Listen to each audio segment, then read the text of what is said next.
जय भीम, नमो बुद्धाय। आप सभी लोगों को आज मैं आप लोगों को एक ऐसे महान क्रांतिकारी आंदोलनकारी जो भारत में समता आंदोलन के पुरोधा कहे जाते हैं, उनसे मैं परिचय कराता हूँ, जिनका नाम है नारायण गुरु। नारायण गुरु जिनका समाज के लिए, हमारे देश के लिए बहुत ही योगदान है। ऐसे महापुरुषों को हमें जानना चाहिए और उनके विचारों को हमें अपने जीवन में अमल करना चाहिए। नारायण गुरु जी का जन्म 20 अगस्त 1854 को केरल की राजधानी त्रिवेंद्रम में हुआ था और इनके पिताजी का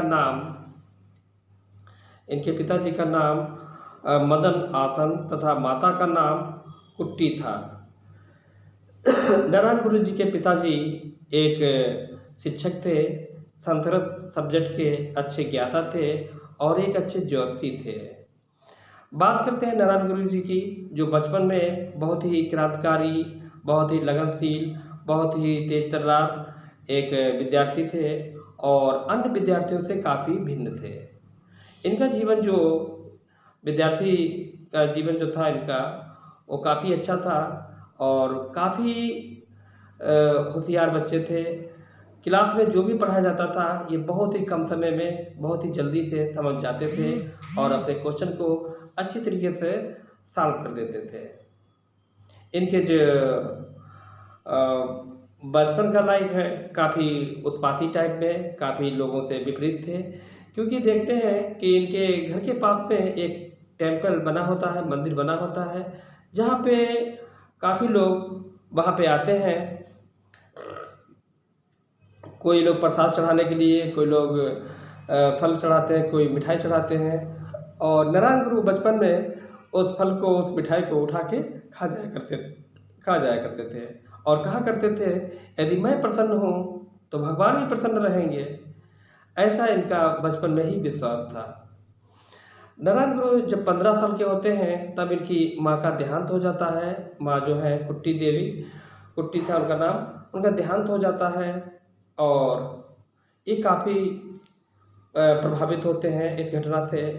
और इनके एक मामा होते हैं जिनका नाम होता है कृष्ण वैद्ययार, जो उनकी आगे देख रेख करते हैं नारायण गुरु की और पढ़ाई की व्यवस्था करते हैं। उनको नारायण गुरु को एक अच्छे से स्कूल में दाखिला दिलवाते हैं और उस स्कूल की काफ़ी नाम होता है, उसमें काफ़ी दूर दूर से बच्चे पढ़ने के लिए आते हैं। और उस समय उस स्कूल में सिर्फ नायर बिरादरी के ही बच्चे उसमें ठहर सकते थे, ऐसी उसमें उसका सिस्टम था, ऐसा नियम था वहाँ पे।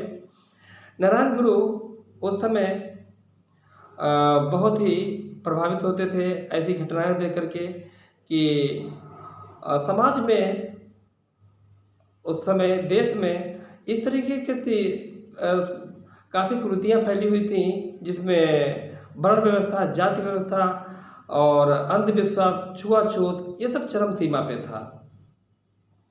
और विशेषकर देखते हैं जिसमें आश्रस्त जातियों के साथ में जात के नाम से बहुत ही शोषण किया जाता था।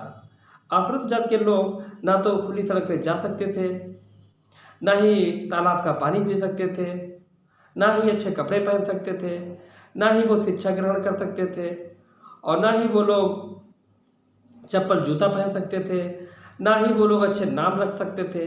ऐसी कुरीतियाँ थीं, ऐसी सड़ी गली उस समय की व्यवस्था थी। और ये देखते हैं उनके समय में यहाँ तक कि कुछ लोगों से तो इतना जात के नाम से घृणा करते थे और जात को ऐसी भयंकर बीमारी समझते थे कि उनसे 16 फीट दूर रहते थे। कुछ लोगों से 32 फीट दूर रहा जाता था। जात से उसमें डिवाइड था, फला जात के, तो इस जात के जो होते थे तो कुछ लोगों से 64 फीट दूरी पर रहा करते थे, कुछ लोगों से 100 फीट की दूरी पर रहा करते थे और नहीं तो उससे अगर पास में आ जाएंगे तो अपवित्र हो जाएंगे। ये भयंकर बीमारी थी उसमें जात प्रथा की। नारायण गुरु इन सब को देख करके काफ़ी प्रभावित होते हैं और समाज में सुधार लाने की आंदोलन चलाते हैं। इसीलिए वो 1919 में वो 2 स्कूलों की स्थापना करते हैं, जिसमें सभी जात बिरादरी के बच्चे पढ़ सकते हैं, दाखिला ले सकते हैं। और इन्होंने समाज के उत्थान के लिए अपना कदम बढ़ा दिया और लोगों को समझाने लगते हैं, लोगों को बताने शुरू कर देते हैं कि जो अंधविश्वास है, जाति व्यवस्था है, ये हमारे समाज के लिए बहुत ही घृणित है, बहुत ही हानिकारक है। ऐसी बातें किया करते थे। आगे चल के इनकी मुलाकात एक समाज सुधारक जो एक बहुत बड़े आंदोलनकारी होते हैं और एक आंदोलन चला रहे होते हैं। आंदोलन का नाम है नव जागरण आंदोलन, और जिसके आंदोलनकारी होते हैं, संस्थापक होते हैं सुषमुखन दास कुंजन पिल्ले, जो उस संस्था के संस्थापक होते हैं। लेकिन जात से तो ये नायर बिरादरी के होते हैं। नायर बिरादरी मेरे ख्याल से वहाँ पे एक अपर कास्ट में आते हैं, नायर बिरादरी, और ये संस्थापक भी नायर बिरादरी थे। लेकिन ये पूर्ण रूप से मानवतावादी थे, एक शुद्ध इंसान थे, और जो जाति व्यवस्था, वर्ण व्यवस्था, इन सब में विश्वास ना रखने वाले थे। इसीलिए इनका सिद्धांत था, जो आंदोलन चला रहे थे, इनका सिद्धांत था कि लोगों को बराबर में लाना, लोगों को एक समान करना, जिससे लोग एक समान उठ बैठ सकें, लोग एक दूसरे से भाईचारे से ज़िंदगी अपनी बिता सकें। इन्हीं के आंदोलन से, इनके विचारों से प्रभावित हो गए थे नारायण गुरु जी, और नारायण गुरु जी भी इनके साथ में इनके आंदोलन में काम करने लगे थे। आगे चल कर के ये संस्थापक जो थे, इनका देहांत हो जाता है और नारायण गुरु फिर अकेले रह जाते हैं। नारायण गुरु जी कुछ समय के लिए एक नई धाम गुफा में एकांतवास में चले जाते हैं और वहाँ पर वो साधना करते हैं। साधना से उनको ज्ञान की प्राप्ति होती है और इनको आभास होता है, ये महसूस होता है कि समाज में जो अज्ञानता है, अंधविश्वास है, ऊंच नीच है, ये लोगों को एक दूसरे से अलग किए हुए हैं। यही एक कारण है कि लोग एक दूसरे से भिन्न हैं। और जो नारायण गुरु हैं, काफ़ी चिंतित रहा करते थे, काफ़ी समाज के बारे में सोचते रहते थे, लोगों को बीच में जाया करते थे, लोगों को समझाया करते थे, मुस्लिम बिरादरी में जाया करते थे, उनको भी समझाया करते थे कि हम सभी लोग एक हैं, हमारे सब के अंदर एक ही खून है, एक ही सब कुछ है, फिर हम लोग एक दूसरे से अलग क्यों हैं। हमें किसी से छोटा बड़ा नहीं समझना चाहिए, ऊंच नीच नहीं समझना चाहिए, किसी में भेदभाव नहीं रखना चाहिए, किसी प्रकार की अलग भावना नहीं रखना चाहिए। ऐसे ये विचार लोगों को लोगों के सामने अपने विचार रखा करते थे। आगे चल के समाज के उत्थान के लिए इन्होंने कई पुस्तकालय और कई मेडिकल आयुर्वेदिक औषधालय जो थे और स्कूल हैं, काफ़ी पुस्तकालय, ऐसे संस्थाओं की इन्होंने स्थापना की जिससे समाज का, लोगों का सबका भला हो। और अनाथ आश्रम भी खोले और इन्होंने महिलाओं के लिए, जो असहाय महिलाएं थी, उनके लिए भी आश्रम खोले, क्योंकि महिलाओं की बहुत बड़ी दिक्कतें उस समय हुआ करती थी। इसलिए विशेषकर महिलाओं को इन्होंने ध्यान दिया, उनके लिए, उनके समाधान के लिए, उनके सहायता के लिए इन्होंने आश्रम खोले हैं, जिसमें ये लोगों का ध्यान दिया करते थे और ज्ञान की बातें किया करते थे।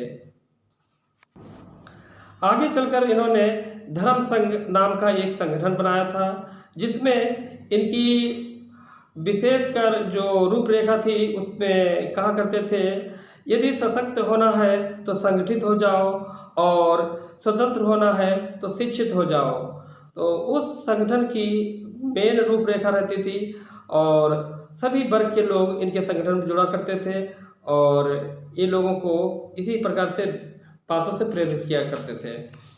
और इनके बारे में बताया जाता है कि लोगों से ये कहा करते थे और समझाया करते थे कि आलसी जीवन जीना सामाजिक अपराध है। ये कहा करते थे, आलसी जीवन जो है एक सामाजिक अपराध है, आलस जो अपने अंदर है इसे निकाल दो। और लोगों को बीच में विशेषकर इस बात पर दबाव, फोकस डाला करते थे, कहा करते थे जो जीव बलि है इस प्रथा को बंद कर दो, शराब जैसी घातक चीज़ें हैं इन चीज़ों को प्रयोग करना बंद कर दो, बच्चों को पढ़ाने के लिए अपने बच्चों को साफ सुथरा रखो और इन्हें स्कूल भेजो।